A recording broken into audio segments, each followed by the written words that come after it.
Hi guys, I'm Ethan from Vice and Virtue Coffee, and I'm going to show you how to make cold brew in a French press really simply.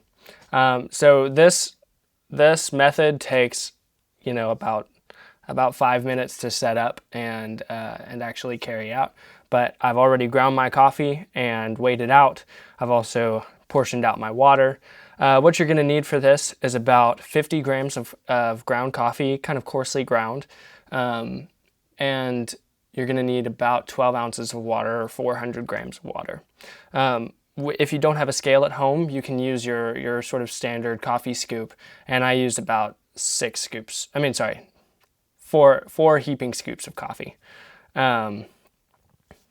So I've got my water, I've got my French press, I've got my grounds, pouring all the water at the same time. And now this is going to make a cold brew concentrate. This is a 1 to 8 ratio. I'm just going to stir it up to make sure that all of this gets evenly saturated.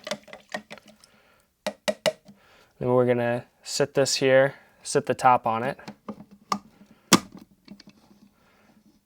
And contrary to popular belief, you don't need to stick this in the fridge. Actually, I find that cold brew tastes better if you just leave it out on the counter for 18 to 24 hours at room temperature.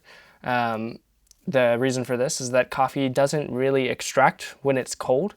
So this kind of lets the coffee extract very slowly at room temperature over the next 18 to 24 hours. And I say, taste it at 18, taste it at 24, find something in between that you like.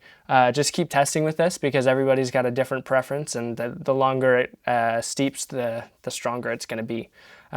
I dilute mine with a little bit of ice afterwards. You don't have to. You can just drink this stuff straight, stick it in the fridge, and it'll keep for about 2 weeks. Thanks for watching.